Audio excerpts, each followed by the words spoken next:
Everyone, I am doctor Shalini और आप देख रहे हैं मेरी क्लास पॉलिटी अचीवर। और आज के इस सेशन में हम लोग बात करने वाले हैं some important cases about preamble. तो प्रियम्बल जो कि सबसे पहले देखते हैं हम जिसको संविधान में, लेकिन इसे सबसे बाद में ऐड किया गया। तो आज हम इसके बारे में ही कुछ बातें डिस्कस करने वाले हैं। तो हम लोग स्टार्ट करते हैं। तो केसेस स्टार्ट हो उससे पहले हम इसके बारे में कुछ बात कर लेते हैं कि नेहरू जी का जो उद्देश्य प्रस्ताव था जो उन्होंने संविधान सभा में पेश किया 17 अक्टूबर 1949 को। यहाँ इसकी डेट थोड़ा सा हम लोग लिख लेते हैं। ओके, जो नेहरू जी ने उद्देश्य प्रस्ताव प्रस्तुत किया था, इसके बाद 17 अक्टूबर 1949 को इसे संविधान सभा में पेश किया गया। इसके बाद 2 नवंबर 1949 को इसे सर्वसम्मति से एक्सेप्ट कर लिया गया। तो यहाँ हम ऐसे लिखते हैं कि पेश किया और इसके बाद सर्वसम्मति से पास हुआ। ठीक है, ये डेट हो गई। देन 2 नवंबर 1949 को सर्वसम्मति से पास कर लिया गया। इसके बाद 26 जनवरी 1950 में जब हमारा संविधान लागू होता है तब हम देखते हैं कि प्रस्तावना सबसे पहले दी हुई है। ठीक है, अब यहाँ क्वेश्चन ये उठने लगा कि जब संविधान पूरा बन चुका है, इसके बाद प्रस्तावना को शामिल किया गया है, तो क्या प्रस्तावना संविधान का भाग है? तो यहाँ हम जितने भी केसेस को आज पढ़ेंगे वो 2 फेवर्स की बात करते हैं। कुछ केसेस कहते हैं कि संविधान का भाग है प्रस्तावना, और कुछ केसेस ये कहते हैं कि प्रस्तावना संविधान का भाग नहीं है। तो चलिए हम लोग स्टार्ट करते हैं। सबसे पहले हम बात करते हैं A.K. गोपालन वाद जो 1950 में आया था। इसमें ये कहा गया कि प्रस्तावना न्यायालय द्वारा प्रवर्तनीय नहीं है, मतलब कि प्रस्तावना को लेकर हम न्यायालय में नहीं जा सकते हैं। ठीक है, और इसी केस में सर्वोच्च न्यायालय ने ये भी कहा कि भारतीय जो जनता है, भारतीय जो लोग हैं, इन्होंने अपनी सर्वोच्च इच्छा को व्यक्त करते हुए लोकतंत्रात्मक आदर्श को अपनाया है, और इसमें जितने भी आदर्श, जितने भी जो शब्द हैं वो प्रयुक्त किए गए हैं वो भारतीय जनता को ही संबोधित करते हुए किए गए हैं। ठीक है, इस केस में तो ये मान लिया गया कि न्यायालय द्वारा प्रवर्तनीय नहीं है। ओके, अब नेक्स्ट केस की हम बात करते हैं जो कि है यूनियन ऑफ इंडिया बनाम मदन गोपाल। 1957 में ये केस आया था, और इस केस में भी यही कहा गया कि प्रस्तावना को न्यायालय में प्रवर्तित नहीं किया जा सकता। ठीक है, इसमें भी कहा कि न्यायालय में हम इसको लेकर नहीं जा सकते हैं।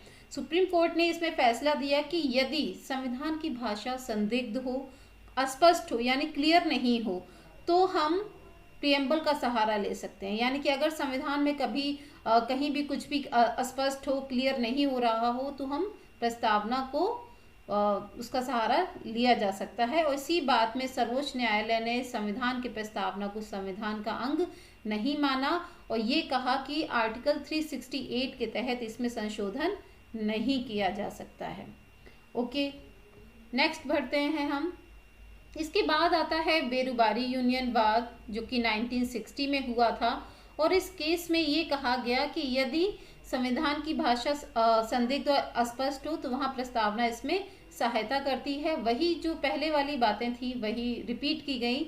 इसके बाद ये कहा गया कि प्रस्तावना संविधान का अंग नहीं है, और आर्टिकल 368 के तहत इसमें संशोधन नहीं किया जा सकता। तो इस केस में भी प्रस्तावना को संविधान का अंग नहीं माना गया है।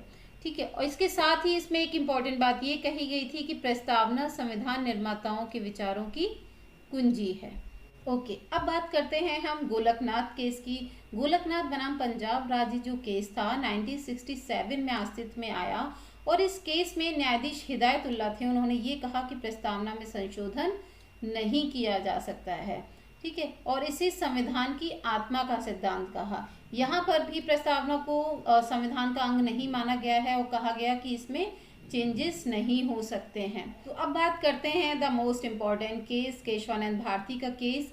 इसकी हम पहले इसके बारे में बात करने से पहले हम यहाँ जान लेते हैं कि इसकी जो कार्यवाही है, इस केस की जो कार्यवाही है वो 68 दिनों तक चली थी। 68 दिनों तक चली थी, और इसमें 13 न्यायाधीशों की पीठ थी जिसने सुनवाई की थी। ओके, और जो CJI थे वो थे न्यायमूर्ति सीकरी। तो 68 दिन की जब बात होती है तो यहाँ पर जो डेट स्टार्ट हुई थी वो थी 31 अक्टूबर 1972 से 23 मार्च 1973 तक।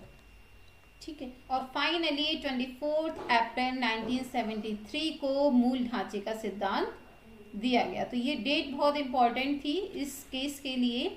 इस केस में सुप्रीम कोर्ट ने ये कहा कि प्रस्तावना को संविधान का मूल ढांचा माना जाएगा। पिछले जितने भी केसेस थे उसमें ये कहा गया कि जो प्रस्तावना है वो संविधान का अंग नहीं है और आर्टिकल 368 के तहत उनमें संशोधन नहीं किया जा सकता। लेकिन पहले के जितने भी केसेस थे, गोलकनाथ केस था, बेरुबारी केस था, सभी के मामलों को उलट दिया गया और ये कहा गया कि प्रस्तावना संविधान का अंग है और इसमें चेंजेस किए जा सकते हैं, लेकिन जो भी संविधान का मूल ढांचा है उसमें चेंजेस नहीं किए जा सकते। तो यहाँ मूल ढांचा क्या है, ये जो चीज़ थी इसको यहाँ पर क्लियर किया गया था। दूसरा, इसमें ये भी कहा गया कि इसमें मूल ढांचे की विषय वस्तु को बदला नहीं जा सकता। इसके साथ ही प्रस्तावना जो है वो वाद योग्य नहीं है, यानी कि इसको लेकर हम कोर्ट्स में नहीं जा सकते हैं, इसके अगेंस्ट रिट दायर नहीं हो सकती है, ये वाद का विषय नहीं हो सकता है। इसके साथ ही प्रस्तावना प्रवर्तनीय नहीं है, बदली नहीं जा सकती है। LIC ऑफ इंडिया केस 1995, और इस केस में भी यही कहा गया कि प्रस्तावना जो है वो संविधान का हिस्सा है। इसके बाद जितने भी केसेस आए हैं उन सभी में प्रस्तावना को संविधान का हिस्सा माना गया और आर्टिकल 368 के तहत इसमें संशोधन किए जा सकते हैं। तो ये कुछ लैंडमार्क केसेस थे प्रस्तावना से संबंधित। आई होप सो वीडियो आपको पसंद आया होगा। सो अगर पसंद आया है तो लाइक एंड सब्सक्राइब करें and keep watching my videos. Thank you so much. Bye bye.